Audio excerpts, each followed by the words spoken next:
Hello and welcome to another Coffee with Carriers. My name is Jack Lyons and I'm excited to be joined today with two of my good friends at MetLife. We have Uday and Timmy.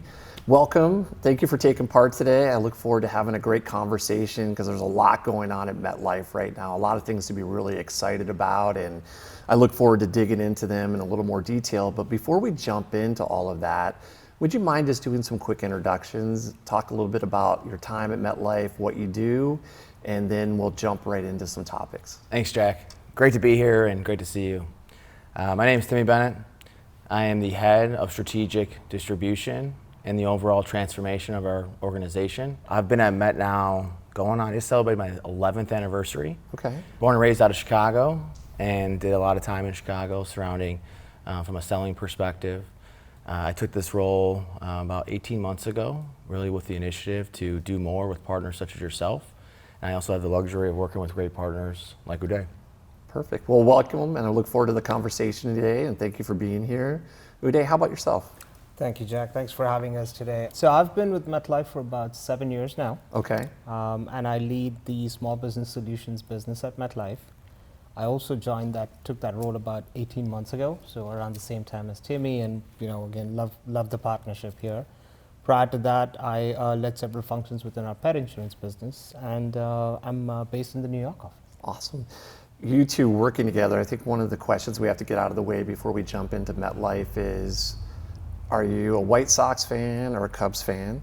Being from the South Side, traditionally you do root for the White Sox. However, we like to do things differently in the Bennett family, so we actually root for the Cubs. And the first time we did, baseball is a pretty fun sport for our family, something we all grew up playing. It's important. We just like the experience, we like the game. So we actually took my son and my daughter to their first combined game, a White Sox game, this past Monday. Getting them started early, I like it. Exactly. I like it. So Uday, so the big question is Yankees or Mets? Oh boy, I would say Yankees. Yankees? Yeah. Going with the winner? Always. Easier choice. Yeah, no, it never hurts. So again, I just want to say thank you both for being here. It means a lot that you guys took the time to have this conversation. And again, what a great time to be having this discussion with both of you. When I was reflecting in preparation for our discussion today is, 5 years ago where MetLife was compared to where you are now. What a significant change and a significant investment by your organization and by both of you as individuals. But the area where I've seen the largest resurgence of MetLife has been in the small group market. So would you mind talking to us a little bit about your focus in the small group market, where it was generated from and some of the great things that you're doing now in that space? Coming from the sales side over to the strategy side, mixing the two together, our strategic initiative is intentional. We are looking to deliver real value to the backbone and the lifeblood of the community, which is small business. Mm-hmm. We're doing that in a very deliberate way. We're doing that with the power of MetLife and the power of the brand, the strength of the product portfolio, and getting very strategic and very creative around how we price business, how we bundle business, and ultimately how we operate in that space. Because what we've learned is that it's always important to deliver the products and the portfolio at the right price, but it's really what matters most is the experience that you deliver to brokers, ultimately to customers, and then most importantly is the employees. Yeah. And I'll look to you on our initiatives there. Yeah, no, definitely. I'll add maybe one thing here. MetLife is the leader in group benefits, and we offer benefits to 96 of the 100 largest employers in the U.S. I didn't know that. Yeah. So we ask ourselves the question, why can't we offer these benefits to the lifeblood of American economy, which is the small businesses? Yes. We just have to operate slightly differently. So some of the initiatives that we've been doing are really, strategic investments in technology and the way we operate so that we can make it easy to do business with us in terms of what that feels like for the brokers and for the employers. So that's where small business solutions comes in, and that whole model of trying to deliver the right products for these employers and via brokers and GAs, and then also doing it in a way that it's easy to do business with us, right? So you buy insurance, We set it up within 7 days.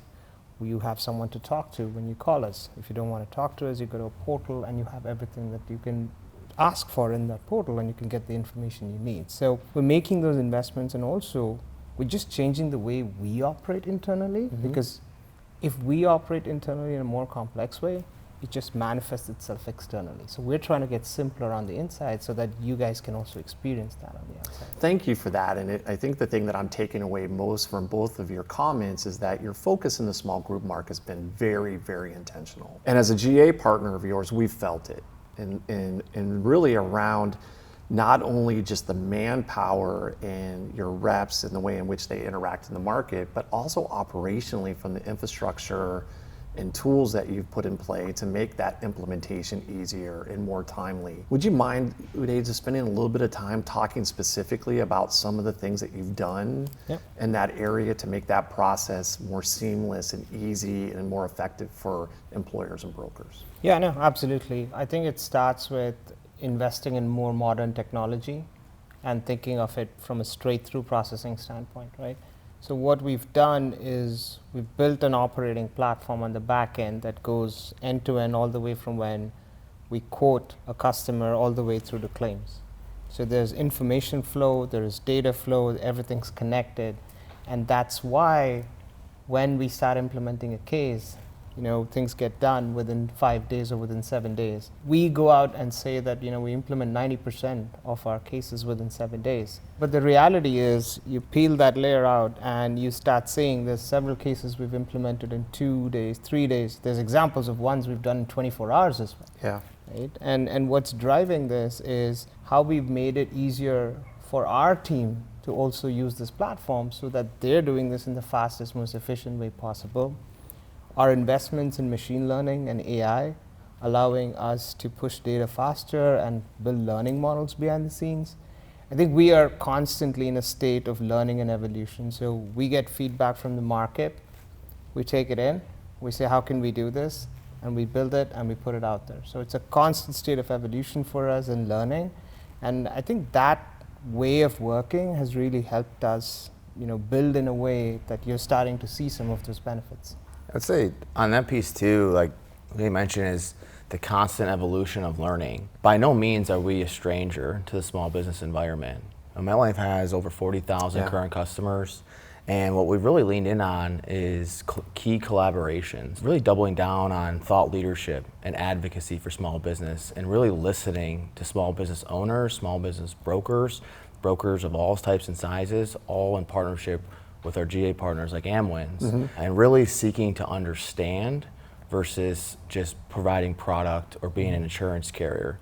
We want to be fluid, we want to learn along the way, but you cannot be fluid and you cannot deliver robust technology in the speed we're doing it without being flexible and without being able to pivot quickly. And I think that's been one of the most rewarding items about being part of this project team and being part of the strategy to launch this, is just the ability to watch MetLife, a large insurance company, be able to be nimble and flexible and be able to be there for our GA partners and for our brokers and then ultimately small business owners. So both of you bring up really, really good points and perspective. And this is something, Timmy, that you touched on earlier, was the fact that you've really married sales and strategy together, and your thought leadership didn't turn inward. Right? It wasn't about solving issues for the organization, but it was really about reaching out to the market and all of your clients, brokers, employers, members, and of course us as GAs, and solicited a lot of feedback. But when you really kind of reflect back on the journey of where you started a number of years ago and where you are today, what do you think the biggest difference is and how consumers are feeling that difference? It's been a shift in culture and mindset where, to your point, it's listening to the customer at all times. And that never stops. In the last 18 months, while we've been building and putting this out there, I've probably sat in like 25, 30 different discussions with GAs, with brokers, with employers, constantly trying to learn what we can do more. That's the thing that's kind of kept us going. And the most important thing is being able to take that feedback, be humble about it, prioritize it, and focus on delivering what matters the most, right? And it's a discipline, and it's a cultural shift for us that we've brought to bear. And you see that through not just with small business solutions, but with several other initiatives at MetLife where we've been just relentless about it. Bring about that shift, right? And even how we organize ourselves, it's just been different. Like in normal circumstances, it would be a technology team, but it's not. It's a truly cross-functional, multidiscipline team where I've got folks on my team who work with sales, with service, with operations, with claims. It's all the different functions, and it runs and hums in that way so that no one's left behind. It's all connected. Yeah. And that's what's allowing us to deliver that way. Yeah, I would say just on that backbone of it absolutely has been a sense of urgency without discounting accuracy and making sure that we do it right from the start. But again, backed by thought leadership, backed by research, we're more confident in our abilities to make decisions, but we're also more agile. So that's, I think, has been one of the biggest differences, is that culture change, that culture shift, where we're making decisions faster because we're more confident in those decisions, because we're using data, insights, and research in order to make articulated decisions that we feel is best for the end result user. And that has propelled us forward. And it really shows. And I'm going to speak broadly for a moment, but when you look at the ancillary carrier partners, I think there has been a little bit of a lag behind the medical carriers around quoting efficiency, implementation, timing, and accuracy.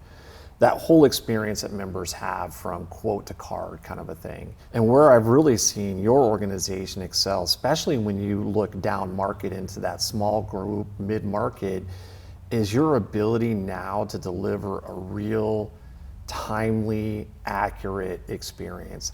And when that doesn't happen, sometimes it creates a vulnerability for the client and the broker, right? And you guys have really, really filled that void. Always have had great products, great people, but again, like many of your competitors, there were some concerns around implementation and quoting. And the thought leadership that you guys are showing and the fact that you really solicited the market and listened, it shows. Our participation with you over the last number of years, specifically in the small group market, has grown because of it. And so I just want to call that out and say thank you, right? I know sometimes you're making a lot of investments and you're doing a lot of work and you're not sure if it's resonating with the market. I'm here to tell you that it is, and congratulations. It's a lot of great work. Thank you. Yeah. And I think one key attribute to that is like why. And really what it boils down to is singular accountability within a singular system. When we have one person that can handle a case that comes in, that is implemented, they know that client, they know that customer from the start, they stay with that customer throughout the life of the case with MetLife, and they also have ownership of key tasks, billing, eligibility, any sort of plan change or amendment. That allows them to be more flexible and to focus on delivering a customer experience versus trying to work with different partners or different systems inside of a large organization. So we give the tools and resources for our people to deliver the best outcomes for our clients. Every conversation is important for us. So when we don't get it right, it's absolutely necessary for us to understand why we didn't get it right and act on it. That's been something that's allowing us to keep moving forward on that point. So firstly, thank you, because I'm glad that you're starting to see that. But again, it's a continuous journey. There's always going to be evolution, because even with the stat that I mentioned to you, we implement cases, 90% of cases under 7 days. We're already on to the next thing, because we know there are other things that we can do to further streamline that experience. And I think that will to keep learning and moving forward is what's pushing us forward. So we've spent a lot of time talking about, the marrying of strategy and sales, right? And a lot of organizations talk about it. But I was wondering if we could dig a little bit deeper into that topic and talk about some tangible things that have been delivered from that philosophical approach of bringing those two forces and that sales and strategy together. Yeah, so we just released our 22nd employee benefit trend study. And that is a macro level study into all things benefits for all different group sizes, from 2 lives to our largest 300,000 life employer in national accounts, all types of industries across the entire country. So it gives us a very, very detailed and macro level view, but then what we also do is we drill down. We drill down into different market sizes, different industries, and we create like subset types of trend studies. And one thing that I think has been extremely valuable is in our small business index in partnership with the U.S. Chamber of Commerce, but then also our subset of small business trend study. We realized that small businesses want three things. They want to be able to retain their current employees and their current talent. Large employers want to attract and retain. What's most important to a small business is retaining their employees. Number two is they want to increase productivity, right? In a time of inflation, in a time of less is more, they want to get more out of their employees. And really number three is a how. It's how do we improve health and welfare in the workplace to influence the top two. So when we started to look at that, of those are the objectives, and what's most important then to employees is they want more variety, they want more choice, they want more benefits that apply to them and their current state in their current life. And the disconnect between the two is employers want to offer more, they don't know how, they don't know where to get it, they didn't know it was possible. So on average, over the last 3 years, small businesses have only offered 3 major benefits. Can you take a guess at what number one is? Medical. Correct. And then number two is the other kind of 800-pound gorilla, which is retirement, 401k.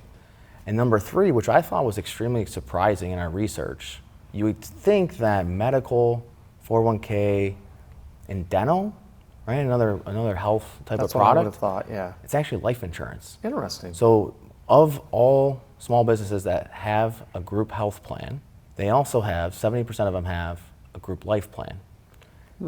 Of a group medical plan and a group dental plan, only 50% of employers.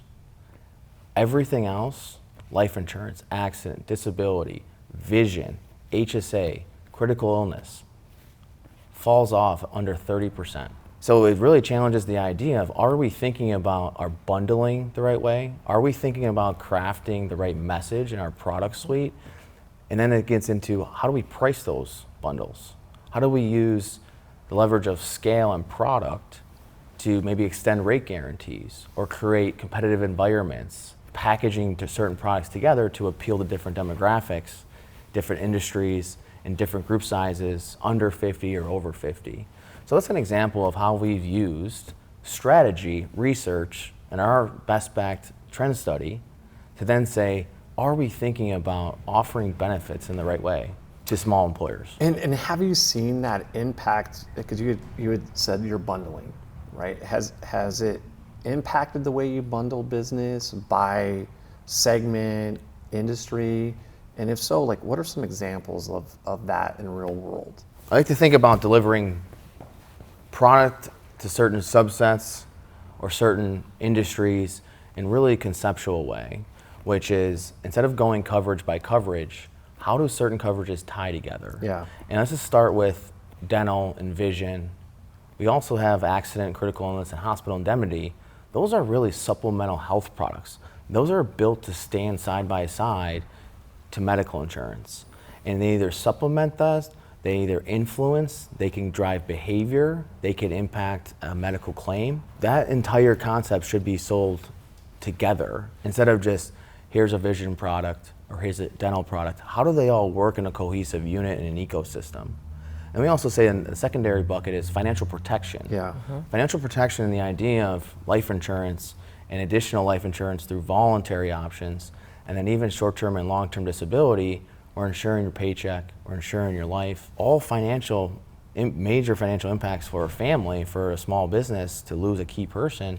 How do we think about that, of how it supports in the workplace? And I would say our last piece is really financial wellness. Yeah. Our legal plan, our pet insurance, and even our ID theft protection. Again, another bucket that could be supplemented together that hits on really a key piece, which is employee care.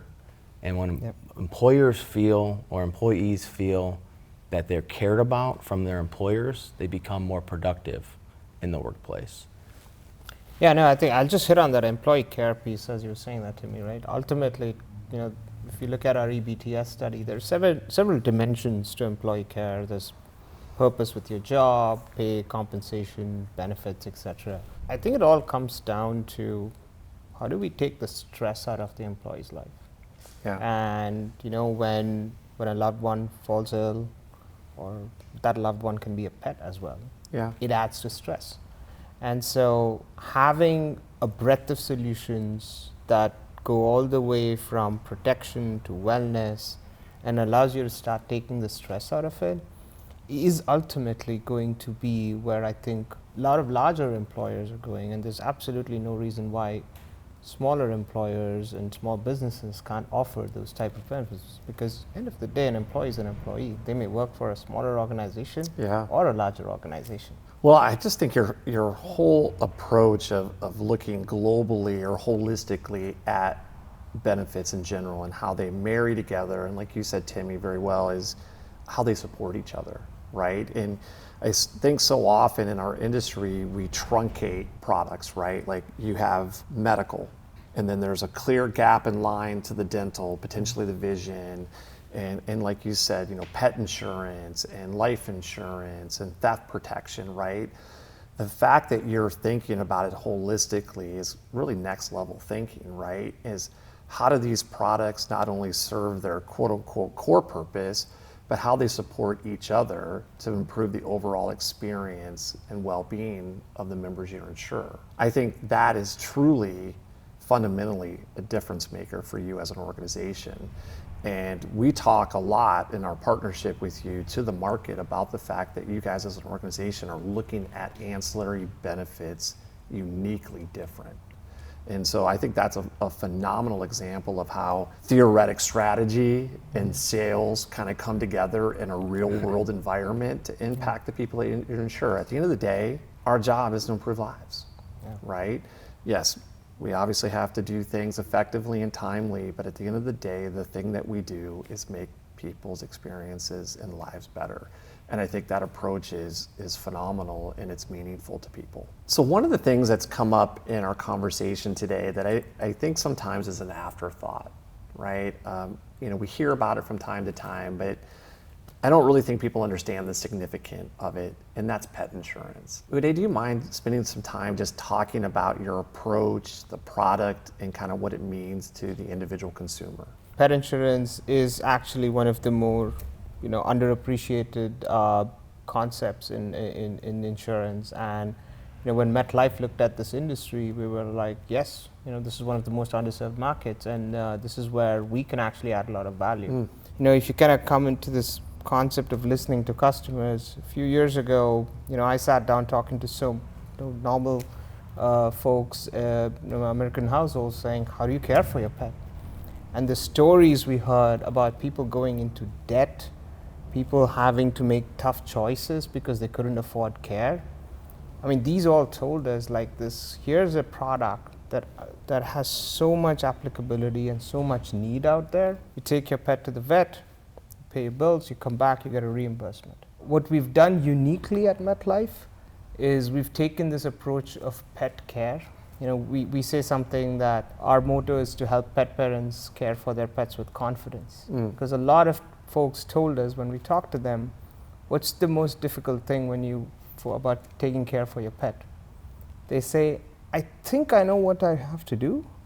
I don't know always. Yeah. Right. So we built solutions around helping people with that. So our entire digital mobile app solution, it's not an insurance app. It's a pet care app. You have access to chat with the vet 24/7. You can get access to all kinds of information. You can put in a question in there. I'll give you an answer of what to do if you have a question. It shows you nearby veterinarians. It shows you nearby services. So we're just thinking about this very differently.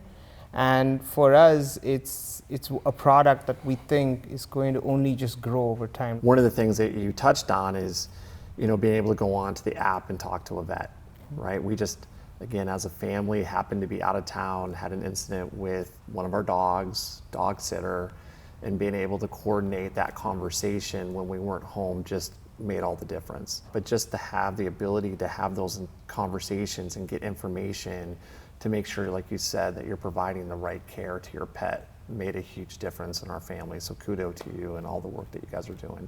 I'm sorry to cut you off. No, Tony. I mean, my dog, Ruby, Ruby the Rottweiler, she's a 130-pound Rottie. She's 5 years old.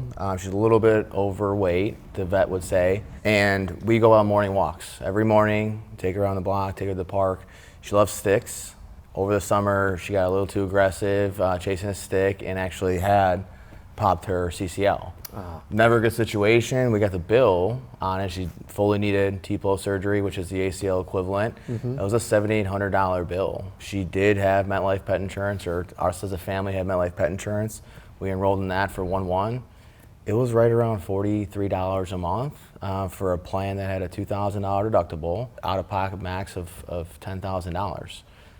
That saved me almost $5,800. Yeah. Just having pet insurance. And Uday, I was telling him the story about it. I was like, honestly, it was a godsend. It was phenomenal to have the product. But he was like, just so you know, he's like, during our research about this concept of MetLife and thought leadership and making the right decisions, there's actually a 40% chance she'll do the other one. Yeah. I was like, thank goodness that I have the product. It was valuable. It was simple to use. It was easy to enroll for open enrollment last year. And then it's also the idea that it's there for protection in the event that it could happen again. Yeah. Well, it's great that you found the research, right, and you were able to marry that with a product that really serves the consumer at the end of the day. And I, again, as a consumer of that product, I'm a little biased, but we've been huge benefactors of it as a family as well. Yeah. So great story. So one of the other areas that we briefly touched on that I want to dig into a little more detail, and I think it goes back to that whole global look at benefits and how it protects members, is your legal services. Again, I think it's another area that's way underrepresented and discussed in the market. And it's also an area where I think you guys have made some great advancements. So would you mind spending some time just kind of talking about the product and how you kind of envision it in the market and how it's positioned? No, I appreciate that, Jack. And from a legal perspective, our MetLife legal plans is one of my favorite topics in products to really talk about in market, also in strategy and really delivery of how it could impact employers and employees collectively. One of the real stats that we found is over 70% of employees have had a legal situation in the last 5 years. However, only 7% of that population actually sought any sort of legal advice or had access to an attorney to help them with that legal situation. Attorneys do work a lot, but most of the time they work 9 to 5, they work throughout the day. So when you have to connect with an attorney or you have to have some sort of responsibility that would require an attorney, that's gonna take you away from work. It's gonna make you less productive. So really the product has been designed, we've had the legal product for almost 30 years now, and that product has evolved, but what it is in its base is full service legal. It is having an attorney on retainer for the most pressing and the most frequent legal situations that arise. And you think about starting a family or buying a home, renting your home, selling your home, refinancing your home. You need an attorney present. You need someone to look at the documentations. Or from a family life perspective, if you're potentially looking at adoption, or you're looking at from your parents might be getting older, elderly care, powers of attorneys, wills, document preparation, sending your kid off to college, having them handle their security deposit negotiation and any disputes on that.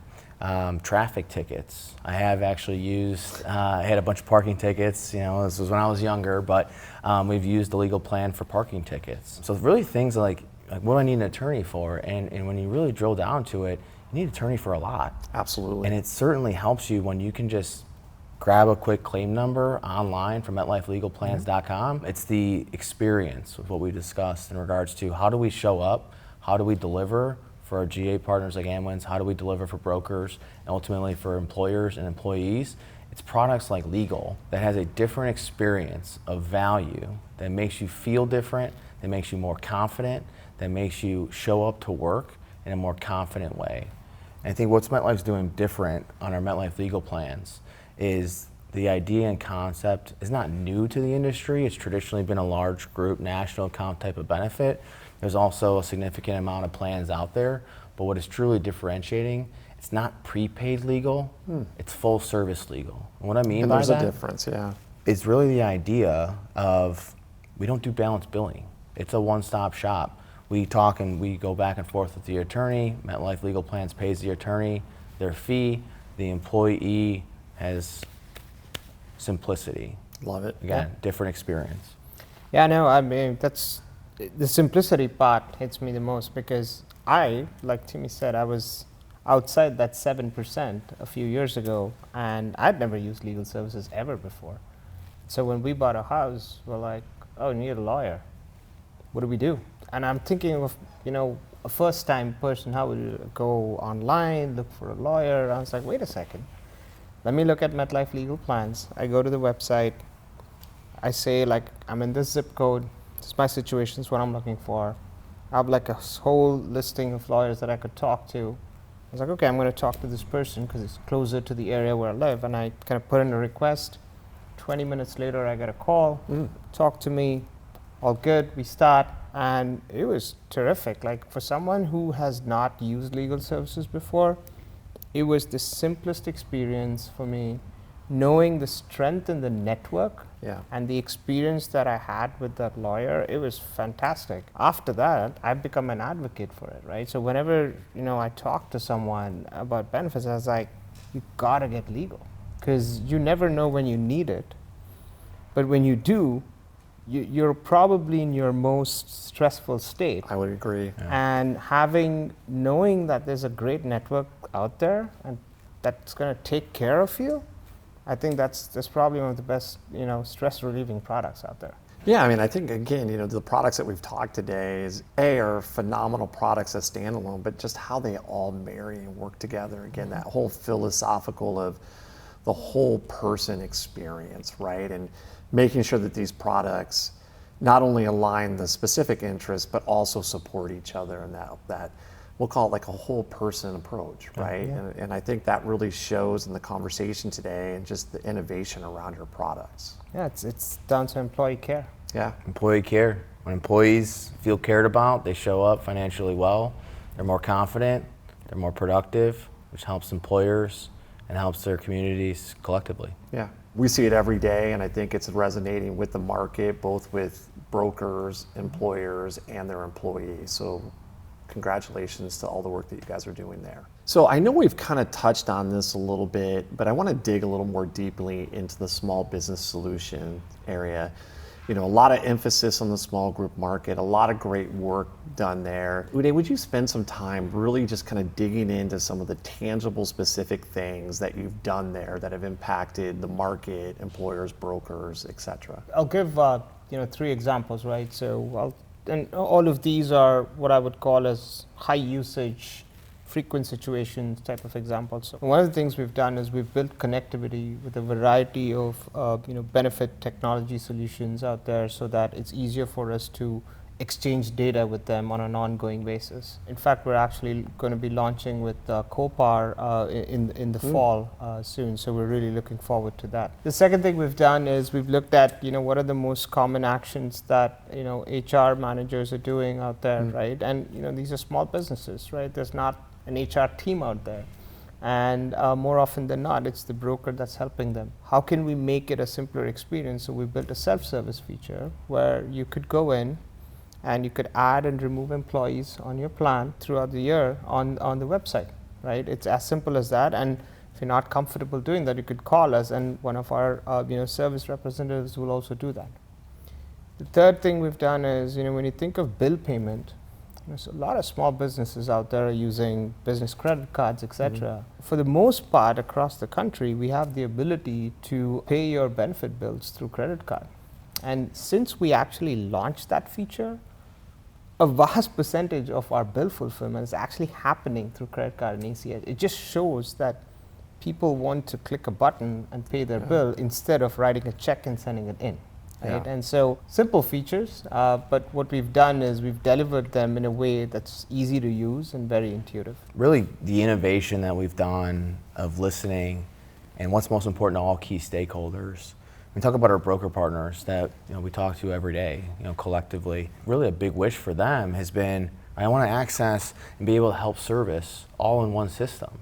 And that was something that we really didn't have in our old legacy platforms, but now we do have. Little things like that, when we talk about marrying the idea of making it easier for the employer and the benefit administrator who could be wearing many hats, be the HR person, it could be also dovetailing into the CFO role, they could be collecting enrollments. Yeah. We looked at all the pressure that gets put on from an admin perspective on different stakeholders, and then we also move it through the ecosystem. I mean by that is, what about online statement of health for voluntary life insurance, right? A lot of times we either take over new life insurance, we place new life insurance, and a voluntary perspective, there is a risk there from the insurance carrier. So we do look to have certain underwriting mechanisms there, but it's really about how do we protect ourselves from a carrier, but also we make it easy to buy and to enroll into life insurance. So we've launched a new online statement of health for voluntary life, which traditionally has been done on a statement of health application into a fax machine. So we've really advanced pretty quick. And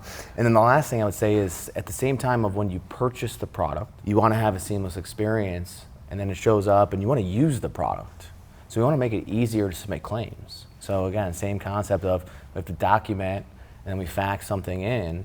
We need to eliminate that, especially on products like accident or critical illness or hospital indemnity. Yeah. So we created an online submission for employees to submit their worksite claims. Something that may seem very trivial or may seem very small, but makes a huge impact to key stakeholders, which drives back that idea of creating the best customer experience, regardless of who your customer is in the journey. Yeah.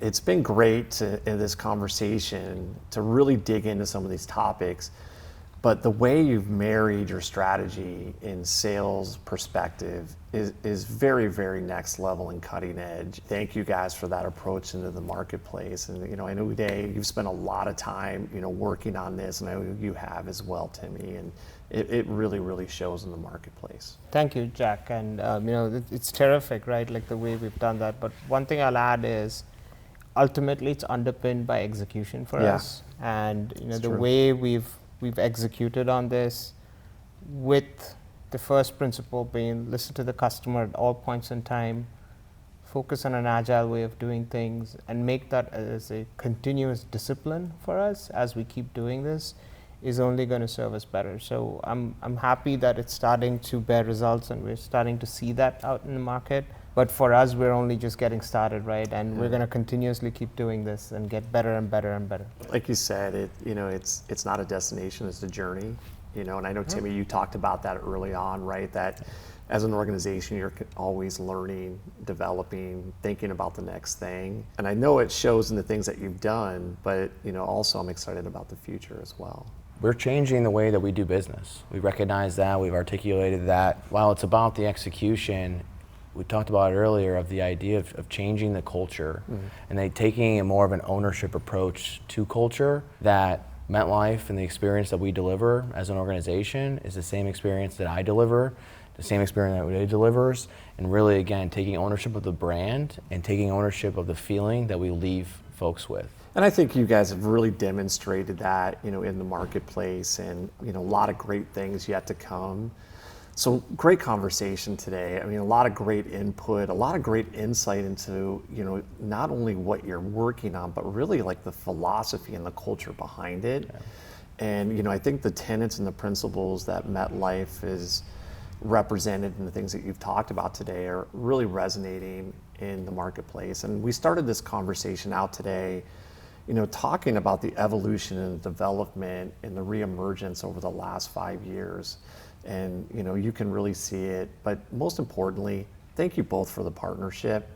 Thank you both for taking the time to be here today, and communicating where you not only have been, but where you're going as an organization. So Uday, thank you, really appreciate it.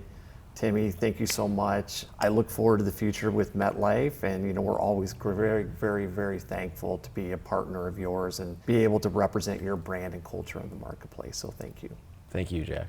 Perfect. Thank you, Jack. And I'd like to also thank everyone for joining us again for another Coffee with Carriers. See you soon.